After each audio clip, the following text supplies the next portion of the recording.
حين الوصول إلى محطة التسجيل. شكرا. Abu Dhabi Health Services Company صحة welcomes you to the screening center. Please prepare your Emirates ID, remain seated in your car, and keep your windows closed until you reach the registration station. Thank you. Hi guys. So I thought it might be interesting for you to see. Some of you may or may not know I am a teacher in my real life, and we were instructed, we've gone to 100% distance learning in recent times, within the last week. And we have to get a test done every 2 weeks for Corona. And so right now, it is a Saturday around, I don't know, 1-ish, probably, 1:30.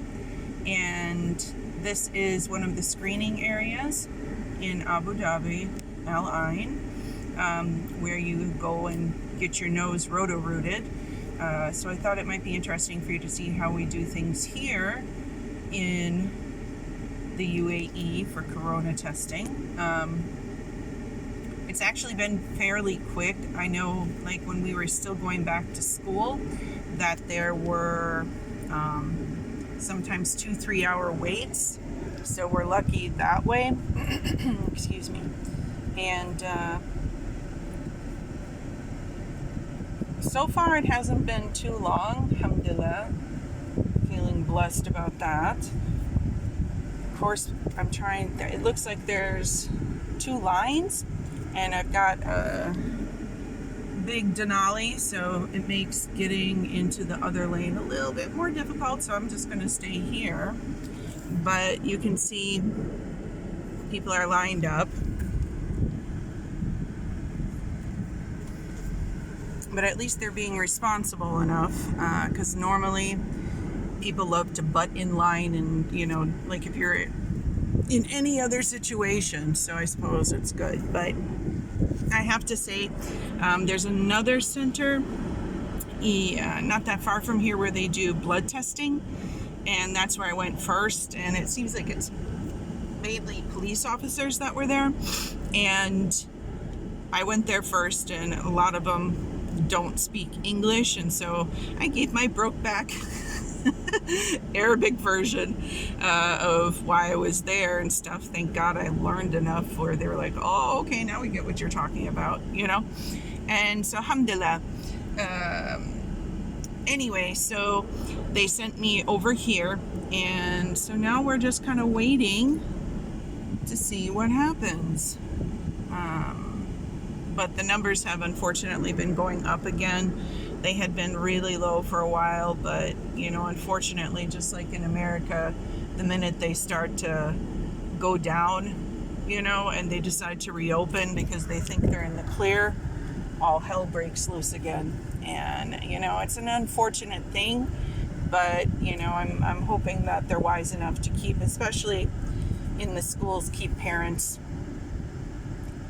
and family members tested and know that it's not safe. I don't care what. There's a lot of people who are running around with masks everywhere in the world without masks, and it's a shame because people are like, it's not true, this isn't happening, I don't understand that. I can't understand that. With as many people as have died, there's such a thing as psychosomatic symptoms, but how do you account then if it is psychosomatic? Then how do you account for what's happening in people's lungs? They just develop it within their body like that. It doesn't make sense. And I hope people stop drinking that particular Kool-Aid, because you're putting a lot of people at risk. And when it's when your own president lies to keep you from freaking out, well then you gotta wonder, my friends. You really gotta wonder. It's not good, and it makes me sad that people are like thinking that this is all a joke. It's not. I'm the last one to fall into doing and believing what everyone says, because I think for myself, I educate myself. And back when this whole mess started, every single thing I told my husband, I said, mark my words, this was some kind of biological warfare that was developed, and it got out by accident, straight up like Resident Evil, you understand? And sure enough, boom, yep, it escaped from the lab, it was an accident, boom. Then they talked about it being, it's not airborne. But then when I remember standing in the kitchen looking at the map, I'm sure everybody's seeing that map that was in red, and, I said to my husband, I'm like, if it's not airborne, then how in God's name did it get from here to here to here to here if there's been no travel from those countries? Well, guess what? It's, it is airborne. So, I kind of just sit back. Every single thing that I've been saying, and I told my husband, I said, watch what's going to happen. It's going to be the same thing like it was with HIV. Initially there was one strain of HIV, right? And it's a smart virus. It adapts and learns how to survive. It's called survival of the fittest, yes or no, and the same thing here. It's mutated several times, and subsequently the problem we run into then is, you can develop a vaccine for the initial virus, which is what they're probably working from, right? But the virus has learned how to adapt and change in order to survive. And so you can have, a vaccine, but it's only going to moderately impact any other kind of strain that's come about. So use some logic, I'm not a rocket scientist by any stretch of the imagination. At all.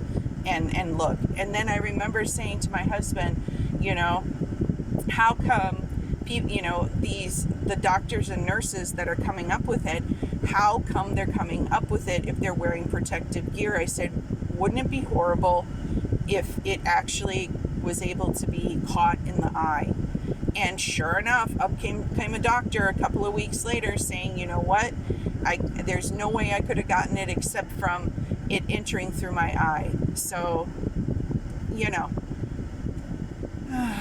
and my husband covered a news article recently, like as of yesterday, I believe, of a Chinese woman, a scientist who defected to the United States. I don't know if this is 100% for sure, but she defected, and she confirmed that it was something that was developed in the lab, and she confirmed that it was biological, to use as biological warfare. Ding, ding, ding. I said this back in probably March or April, and